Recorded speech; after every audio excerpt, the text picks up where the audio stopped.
বাবার বাড়িতে বেড়ানো শেষ করে এখন চলে যাচ্ছি নিজের শ্বশুর বাড়িতে। আর বিয়ের পরে মেয়েদের বাবার বাড়ি নিজের বাড়ি থাকে না। আসসালামু আলাইকুম, রুদুস কুকিং অ্যান্ড ব্লগ থেকে আপনাদের স্বাগতম। আমি বিক্রমপুর থেকে বলছি। কাছে এবং দূরে যে যেখানে আছেন, আশা করি আলহামদুলিল্লাহ ভালো আছেন, সুস্থ আছেন। আমিও আলহামদুলিল্লাহ ভালো আছি। তো আশা করি সবার ঈদ ভালো কেটেছে, আমাদেরও আলহামদুলিল্লাহ আপনাদের মতোই ভালো কেটেছে। তো যাই হোক, বাবার বাড়িতে গিয়েছিলাম, ঘরের এসে দেখি নাজেহাল অবস্থা। তো অফিস কিনে যাবতীয় ঘর আমি গুছিয়ে নিয়েছি, আর এইদিকে ভাতও বসিয়ে দিয়েছি। আর উঠোনটার তো অবস্থা অনেক খারাপ ছিল, পাতা পড়ে আম পড়ে ভরে গিয়েছে। তো এটাকে এখন মানুষ করতে হবে। তো এখন উঠোনটাকে আমি ঝাড় দিয়ে নিব। তো আমার ভিডিওটা দেখতে দেখতে যারা এই পর্যন্ত চলে এসেছেন তারা অবশ্যই মনে করে একটা লাইক দিয়ে দিবেন। আর আপনাদের একটা লাইকই পারে আমার ভিডিওগুলো আরও 5 জনের কাছে নিয়ে যেতে। আর আমার চ্যানেলটা যারা নতুন দেখছেন তারা অবশ্যই চ্যানেলটাকে সাবস্ক্রাইব করে দিবেন, পাশে থাকা বেল আইকনটা চালু করে রাখবেন, যাতে আমি ভিডিও ছাড়ার সাথে সাথে আপনাদের কাছে নোটিফিকেশন যেয়ে পৌঁছায়। আর আপনারা আপনাদের সময় সুযোগ বুঝে আমার ভিডিওগুলো দেখে নিতে পারেন। তো আপনাদের সাথে কথা বলতে বলতে আমি উঠানটা ঝাড়ু দিয়ে নিচ্ছি। আরে আমরা গ্রামের মানুষ, গ্রামের পরিবেশটাই আমাদের কাছে খুবই ভালো লাগে।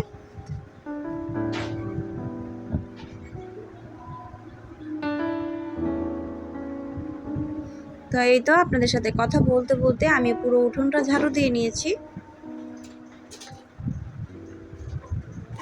তো এখন আমি কাটাকুটিতে চলে আসলাম, এখন আমি পেঁয়াজ কেটে নিব। আর যেহেতু এক জায়গা থেকে এসেছি, রান্না বান্না করতে তেমন ভালো লাগবে না, তো এই জন্য হালকা পাতলা এখন আমি একটু মুরগির মাংস রান্না করে নিব। আর এই মুরগির মাংসটা আমি আগে থেকেই ধুয়ে রেখেছিলাম, এখন পেঁয়াজগুলো কেটে নিচ্ছি।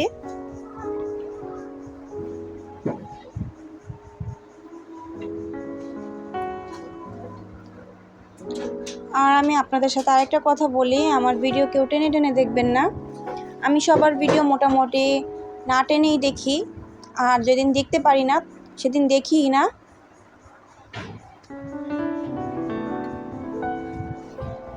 তো যাই হোক, আমি আমার পেঁয়াজগুলো কাটা শেষ, এখন আমি এখানে কড়াই বসিয়ে দিয়েছি আর পেঁয়াজগুলোকে ভেজে নিব। গরম মশলা দিয়ে দিয়েছি।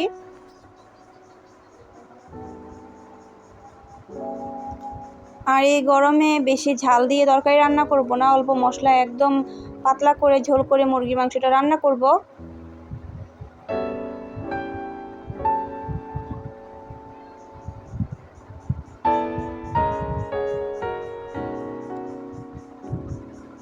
তো এখন আদা রসুন বাটা দিয়ে দিব।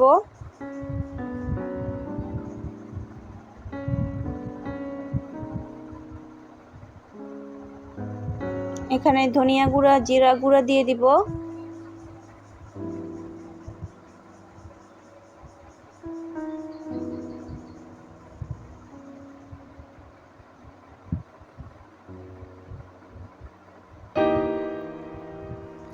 তো আমি আগেও বলেছি, আমার আপুদের আমি রান্না শেখাতে আসিনি, যখন যাই ঘরে আমার রান্না করি তখনই আপনাদের তার সাথে সেটাই শেয়ার করি।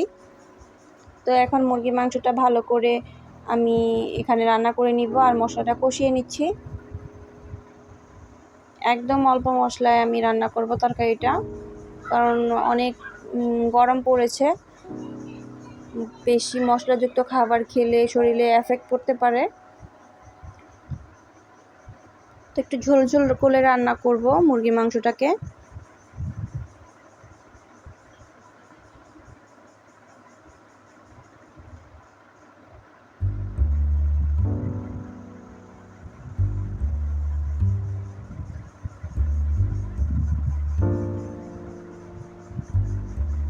তো এই তো আমার মশলাটা কষানো হয়ে গিয়েছে।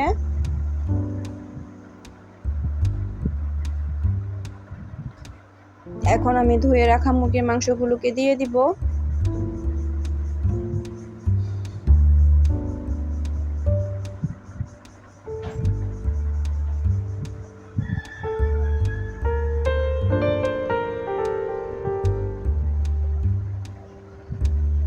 তো আলু কেটে নিয়েছিলাম, এখন মাংসগুলো কষানোর পরে আমি এখানে আলুগুলো দিয়ে দিব।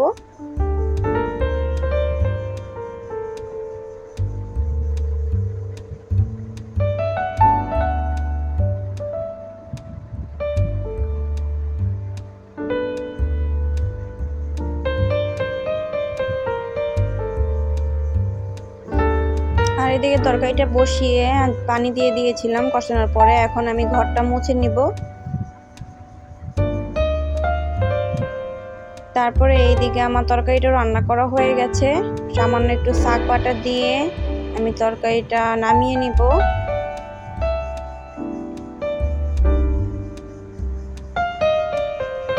তো তারপরে এই তো আমার ঘরগুলোকে আমি এরকম করে গুছিয়ে নিয়েছি। ছোট্ট আমার কুঁড়ের ঘর।